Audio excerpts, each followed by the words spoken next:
প্রিয় ভিউয়ারগণ, আমি আজকে আপনাদের টেবিল ফ্যানের একটি নতুন ধরনের রোগ সম্পর্কে জানাবো। তো সে রোগের বর্ণনাটা আমি আপনাদের সামনে প্রথমে আগে দিয়ে নিই। যে এই ফ্যানের কট অর্থাৎ কারেন্টের লাইন ঠিক আছে, সুইচ ঠিক আছে, ক্যাপাসিটর ঠিক আছে, কয়েল ঠিক আছে, ফ্যানের এভাবে ঘুরান দিলে পরে ফ্যান ফ্রি আছে, ফ্যানের বিয়ারিং জামও নাই। অথচ বিদ্যুতে লাইন যখন আমরা দিব, লাইন দিয়ে যখন সুইচ দিব তখন আর সে ফ্যান ঘোরে না। অথচ সিরিজে লাইন দিয়ে আমি চেক করতেছি, সিরিজ লোড হচ্ছে, আপনারা দেখতে পাচ্ছেন।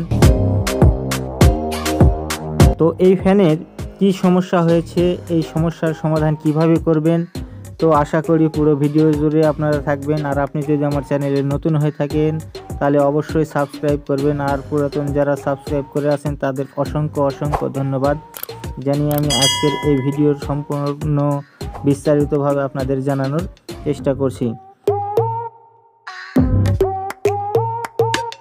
এখানে যে ফ্যানের বুশ দেখতে পাচ্ছেন, শ্যাব রয়েছে, শ্যাবের বুশের এখানে দেখেন ময়লা ধরে আছে। এই ময়লাটার কারণ কি, আর এই শ্যাবটা খুলে বের করলে দেখা যাবে যে আসলে কি প্রবলেম হয়েছে ফ্যানের।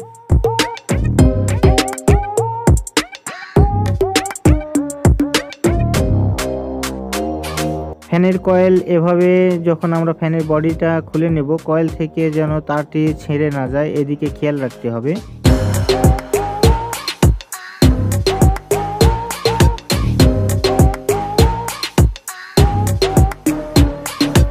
হ্যাঁ, এখানে দেখে বোঝা যাচ্ছে যে আমাদের ফ্যানের যে পিছনের পাটে বিয়ারিংটি আছে, ফ্যানের বিয়ারিং দুইটি থাকে, বিয়ারিং বা বুশ যে আছে, এই বুশটি নষ্ট হয়ে গেছে। বুশটি নষ্ট হওয়ার পিছনে কারণ হচ্ছে যে ফ্যানটি অনেক দিন ধরে চলেছে, আর চলতে চলতে পিছনে যে বুশ ছিল এই বুশটি এক সাইডে নষ্ট হয়ে গেছে, এক সাইড কেটে গেছে ঘুরে ঘুরে, অর্থাৎ চলার কারণে এটা হয়ে গেছে। তো যখন আমরা বিদ্যুতে লাইন দিতেছি, বিদ্যুতে লাইন দেওয়ার পর এই বুশের নিচের দিকে আমাদের যে শ্যাব আছে, শ্যাব এবং আর্মেচারের ভিতর থেকে কয়েলটি জাম হয়ে যাচ্ছে, অর্থাৎ টাইট হয়ে যাচ্ছে। তো এই পিছনের পার্টের যে বিয়ারিংটি আছে, যেটা পরিষ্কার করতেছি আমি, এই বুশটি আমাদের চেঞ্জ করতে হবে। এবং যে শ্যাব আছে, এই শ্যাবটাতে অনেক ময়লা ধরেছে, ময়লাটাও পরিষ্কার করে নিতে হবে। আপনারা ঠিক এভাবে ময়লা পরিষ্কার করে নেবেন, নিয়ে এই বিয়ারিংটি আমি যেভাবে খুলে নিচ্ছি আপনারাও ঠিক এভাবে বিয়ারিং বা বুশ যেটাই বলেন খুলে নেবেন, নিয়ে নতুন একটা বুশ এখানে সেট করে দিবেন।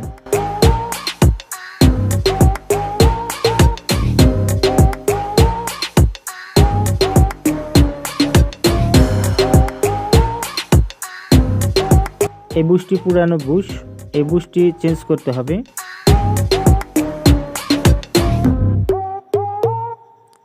তো আমি ভিডিওটি বড় না করে ছোট করার কারণে ভিডিওটি স্কিপ করে আমি নতুন একটি বুশ লাগিয়ে নিয়েছি।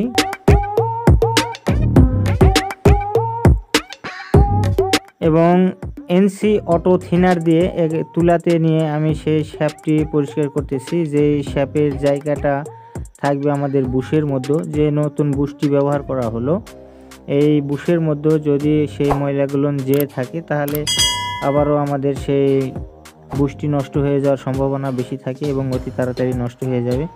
বিধায় এই জায়গাটা আপনারা সুন্দর করে পরিষ্কার করে নেবেন। এবং পরিষ্কার করা হয়ে গেলে এই শ্যাবের গোড়াটা সুন্দর করে টিস্যু পেপার দিয়ে মুছে নেবেন। মুছে নেওয়া হয়ে গেলে শ্যাবের গোড়ায় এবং বুশে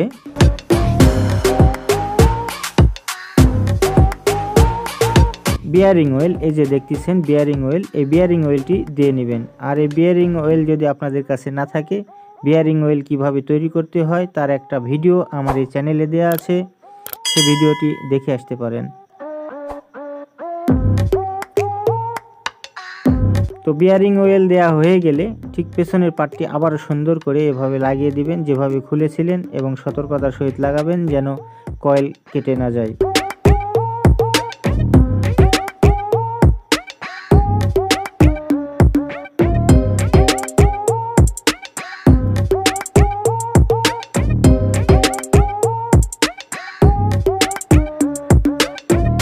ঠিক এভাবে একটু বাড়ি দিয়ে নেবেন। বাড়ি দিয়ে নিলে পরে যে জায়গাটা ফাঁকা থাকে, ফাঁকা জায়গাগুলো পূরণ হয়ে যায়,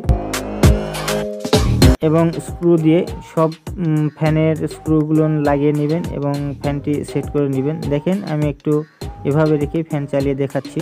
এই যে মোটর চলছে।